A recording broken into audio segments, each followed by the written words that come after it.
In 1930, a man walked to the sea, bent down, and picked up a handful of salt. It looked like nothing, a few white crystals from the mud, a gesture so small it could fit inside one palm. But that handful of salt broke a law, embarrassed an empire, and turned one of the most ordinary substances on Earth into a weapon of resistance. That is the strange power of salt.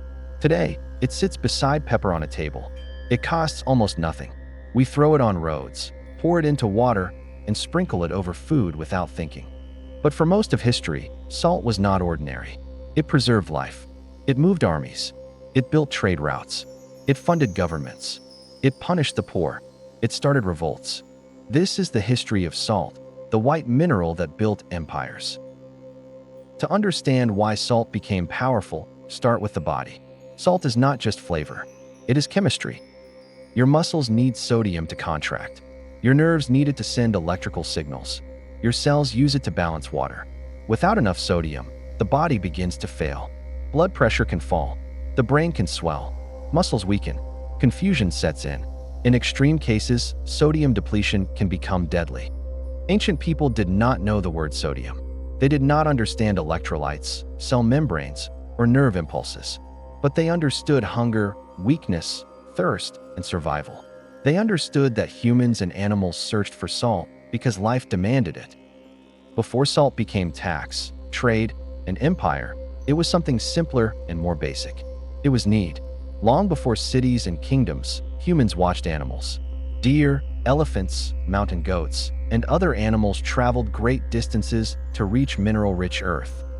These places became known as salt licks, exposed patches of ground where salt and other minerals reached the surface. Animals returned again and again, so humans followed. A trail made by animals could become a path. A path could become a gathering place. A gathering place could become a trading point.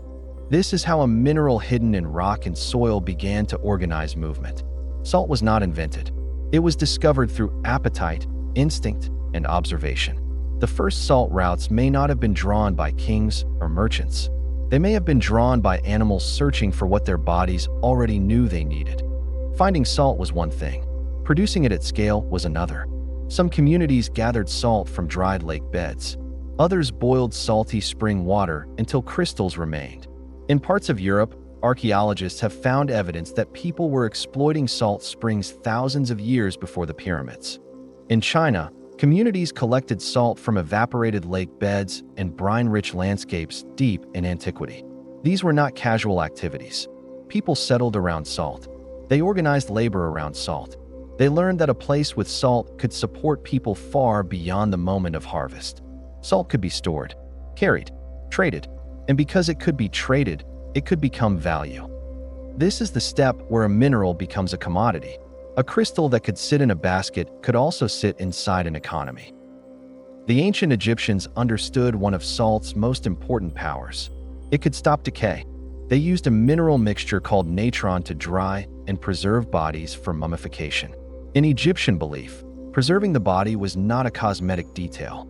It was tied to the soul's journey into the afterlife.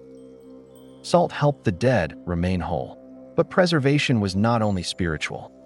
Along the Nile, fish and meat could be packed in salt and stored for far longer than fresh food. In a world without refrigeration, that changed everything. Food could travel farther. Surplus could last longer. Workers could be fed. Armies could move. Cities could grow. A mineral that preserved bodies also preserved civilization. Salt turned time into something humans could manage. The real revolution of salt was not that it made food taste better. It made food last. Before refrigeration, fresh meat and fish rotted quickly. Salt pulled moisture away, slowed spoilage, and made it possible to carry food across seasons and distances. That meant sailors could cross seas with preserved rations. Armies could march with salted meat. Cities could depend on food produced far away. Trade could move not just grain and cloth, but fish, meat, sauces, and preserved goods. The Romans loved a salty fermented fish sauce called garum, produced in vats across the Mediterranean. It reached tables from Spain to North Africa to Rome itself. What looks like flavor was also logistics. Salt was the difference between eating only what was nearby and building a world connected by storage, travel, and supply. In China, salt became an industry. In some regions, people drilled deep into the earth to reach salty brine. Bamboo pipes carried the liquid upward. The brine was boiled until the water vanished and crystals remained. This was not simple gathering. It was engineering. Some wells reached extraordinary depths for their time. And while drilling for brine, workers encountered something else rising from underground: flammable gas. Instead of treating it only as danger, they learned to pipe that gas through bamboo and use it as fuel to heat the evaporation pans.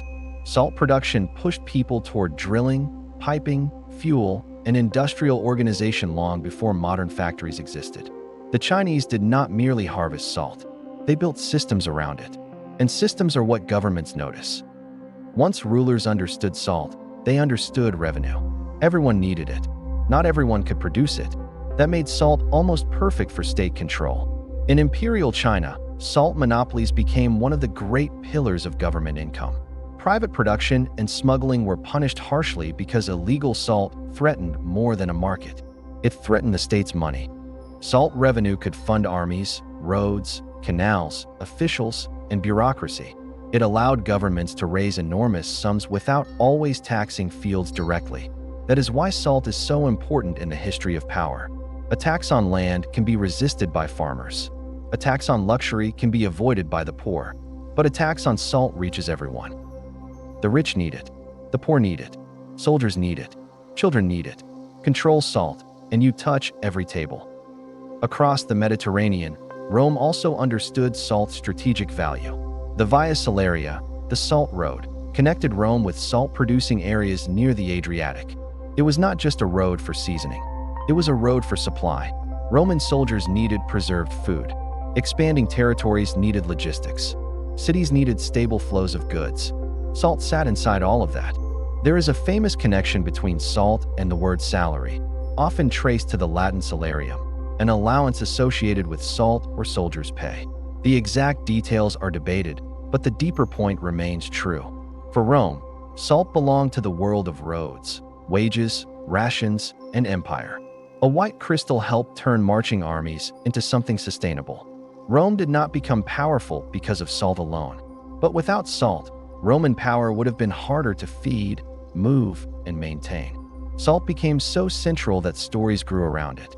One of the most famous is the legend that after Rome defeated Carthage, Roman forces salted the fields so nothing would grow there again. Historians debate the story, and many doubt that it happened as later tradition describes. Salt was too valuable, and salting an entire city's farmland would have required an enormous amount. But the legend matters even if the event is uncertain. It shows how people imagine salt. It could preserve life. It could flavor food. It could pay soldiers. And in the imagination of empire, it could also curse the land of an enemy. That is the strange dual nature of salt. In the right place, it saves. In the wrong place, it destroys. Civilization needed salt, but too much salt in soil could make land barren. The same mineral could be blessing and punishment. Far from Rome, another salt world stretched across the Sahara. In the desert, salt was not common table seasoning. It was survival. Rock salt was mined in remote places such as Tagaza, where conditions were punishing. Heat, isolation, and lack of water made the work brutal. Salt slabs were cut from the earth and loaded onto camels. Then the caravans moved south. Thousands of animals could cross the desert carrying heavy blocks of salt toward the trading cities of West Africa. The journey was dangerous. Sandstorms, thirst, bandits, exhaustion, death. But merchants kept returning because the rewards were enormous. In places where gold was easier to find than salt, this white mineral became unbelievably valuable. The desert turned salt into treasure. In West African trade, salt met gold. Caravans carried salt south. Gold moved north. Markets such as Timbuktu and Jinn became famous centers of exchange, scholarship, wealth, and power. Medieval accounts describe salt being traded at values that can sound impossible today, sometimes compared directly with gold in regions where salt was scarce and gold was more available. Whether every account is exact or embellished, the underlying reality is clear. Salt helped build empires. The Mali Empire controlled key points in these trade networks. Its wealth came from gold, but gold moved inside a world where salt mattered deeply. Musa Musa's famous pilgrimage to Mecca displayed the staggering riches of Mali to the wider world. Behind that wealth were trade routes across sand. Gold shone brighter, but salt kept the trade alive. In medieval Europe, Venice learned how to turn salt into sea power. The city rose from lagoons, mudflats, and trade. Salt helped make that possible. Venetians produced sea salt, bought it from other coastal producers, stored it, regulated it, and sold it through networks that reached across the Mediterranean. Salt money helped finance ships. Ships protected trade. Trade brought more salt and more wealth. This loop helped Venice become one of the richest powers of the medieval world. To tourists today, Venice looks like canals, churches, masks, and romance. But beneath the marble and music was a commercial machine. Warehouses, contracts, naval patrols, monopolies. Salt was not the only foundation of Venetian power, but it was one of the minerals that helped turn a fragile city in the water into a hard empire of trade. The power of salt was written into place names. Salzburg means salt fortress. In the Alpine world, salt mines created wealth that lasted for centuries. Deep inside the mountains, miners cut and carried the mineral that funded rulers, churches, defenses, and cities. The nearby Hallstatt salt mines are among the most famous in Europe. Salt preserved tools, clothing, and even human remains, leaving traces of miners who worked there thousands of years ago. In Salzburg, salt wealth helped build palaces, churches, and political authority. This is one of the great ironies of salt history. A plain white mineral, hidden underground, could rise into architecture, music, military power, and dynastic wealth. The crystal disappeared. The city remained. That is how commodities hide in plain sight. You do not always see them in the monument, but they paid for the stone. Wherever rulers taxed salt, the poor felt it first. A luxury tax touches people who can choose luxury. A salt tax touches people who need to eat. That is why salt taxes were so explosive. They turned a biological need into a political wound. In Naples, in France, in India, and in many other places, salt laws did not feel like abstract policy. They entered kitchens. They entered markets. They entered the bodies of ordinary people. Governments saw reliable revenue. Families saw humiliation. The poor paid more painfully because the need was the same, even when income was not. Salt made inequality visible in a way few taxes could. A king could tax silk and the poor might never notice. Tax salt, and even the poorest household knows the state has reached into its bowl. In France, the salt tax became one of the most hated symbols of the old regime. The gabelle existed in different forms for centuries, and by the 1700s, it was deeply resented. The injustice was not only that salt was taxed, it was that the tax was uneven. Some regions paid heavily, others paid less. Some people were forced to buy a required amount of official salt. Smuggling became common because survival and resentment pushed people around the law. The government answered with enforcement. Salt police searched homes, inspected travelers, and punished smugglers. Fines, prison, and forced labor could follow. The gabelle did not cause the French Revolution by itself. No serious history should pretend that it did. But it gave ordinary people a daily example of a rotten system. It was monarchy, inequality, and state intrusion measured in salt. Salt also mattered in war because war is logistics. During the American Civil War, the Confederacy depended on salt to preserve meat for soldiers and civilians. When the Union blockade cut off supplies and targeted salt works, the shortage became severe. Prices rose. Rations suffered. Families searched for salt wherever they could find it. Union forces understood the strategic value. Destroying salt works was not symbolic vandalism. It was an attack on the enemy's ability to feed itself. This is the kind of history people often miss. Battles make the paintings. Generals make the monuments. But armies also depend on barrels, railways, smokehouses, salt wells, and preserved meat. A soldier may carry a rifle, but before he fights, he has to eat. Salt sat quietly inside that truth. The most famous modern salt rebellion began with a walk. For decades, the British colonial government in India controlled salt production and taxation. Indians could not freely collect or make salt from their own coastline without breaking the law. To Gandhi, this made salt the perfect symbol. It was simple. Everyone needed it. Everyone understood it. And the injustice was impossible to hide. On March 12, 1930, Gandhi left his ashram with a small group of followers and began walking toward the sea. The distance was long. The act was quiet, but every step turned salt from a mineral into a message. A law that had once looked like administration began to look like domination, and the world started watching. After weeks of walking, Gandhi reached the coastal village of Dandi. On April 6th, he bent down and picked up natural salt from the shore. That was the crime. No explosion, no army, no speech powerful enough to shake the walls. Just a man taking salt from his own land and refusing to pretend the empire had a moral right to stop him. The act spread. People made illegal salt. They bought illegal salt. They marched, protested, and openly broke the law. The British arrested tens of thousands, including Gandhi himself. But repression only proved the point. An empire that claimed to bring civilization was now jailing people for salt. The Salt March did not end British rule overnight, but it wounded the empire's moral authority in front of the world. Then, after thousands of years of struggle, salt began to lose its ancient scarcity. Industrial mining changed the scale. Mechanical equipment could cut through underground deposits faster than traditional labor ever could. Vacuum evaporation refined salt with new efficiency. Railways, steamships, trucks, and later highways moved huge quantities across countries and continents. Salt was no longer trapped in a spring, a mine, a desert, or a coastline. It entered the age of mass production. The same mineral that had funded empires and terrified tax collectors now moved through pipes, conveyors, sacks, trains, and warehouses. Technology did not make salt less necessary. It made salt easier to access.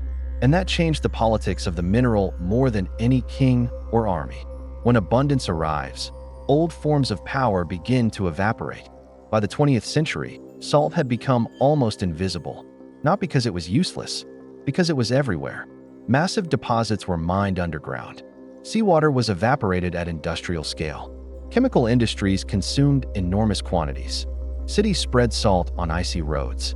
Factories used it in processes most consumers never saw. Only a small fraction of the salt produced in the modern world ends up on dinner tables. That is another surprise. The table shaker is the symbol, but industry is the giant. Salt became part of water treatment, chemical manufacturing, food processing, animal feed, road safety, and countless hidden systems. The mineral that once moved through caravans now moves through supply chains too large to see. It did not disappear from history. It disappeared into infrastructure. Today, the cheapness of salt makes it feel unimportant.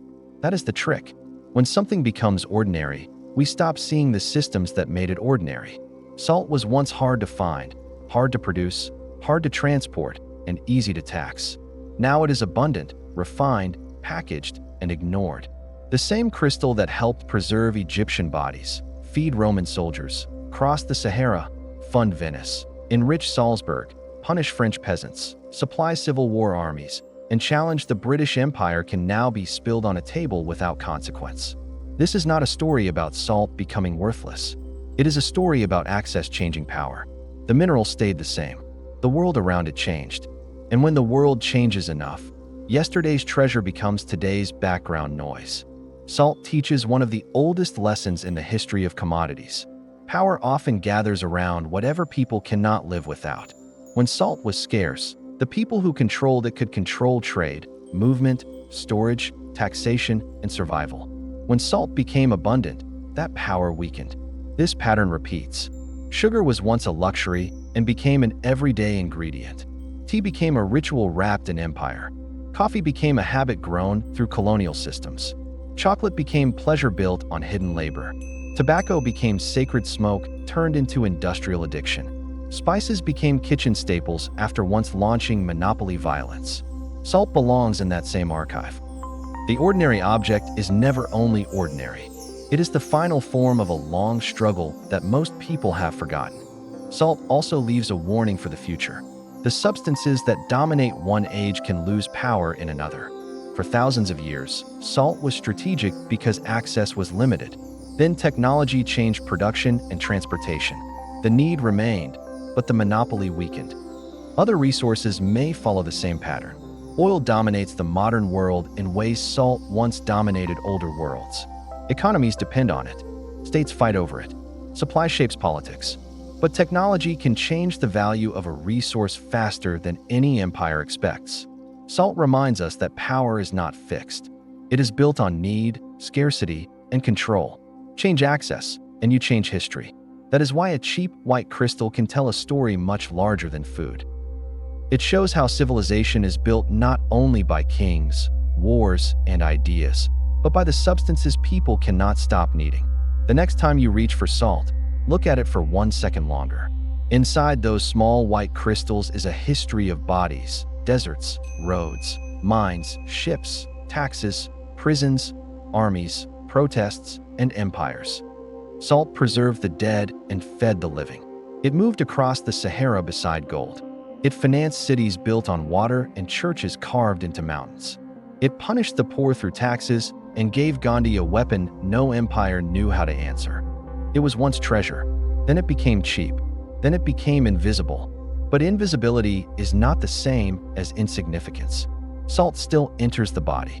It still keeps systems running. It still sits quietly at the edge of every meal. The difference is that most people have forgotten what it used to mean. Salt is not just seasoning. It is survival, power, rebellion, and memory dissolved on the tongue. If this story changed the way you see something as ordinary as salt, subscribe to Dark History Archive. Because the things around us are never just things. They are trade routes. They are laws. They are labor. They are empire. They are memory. And sometimes, the smallest crystal on the table carries more history than a monument. Tell us in the comments which part surprised you most. The French salt tax, the Sahara trade, the Roman salt road, the Civil War shortages, or Gandhi's march to the sea. The next dark history is already on its way.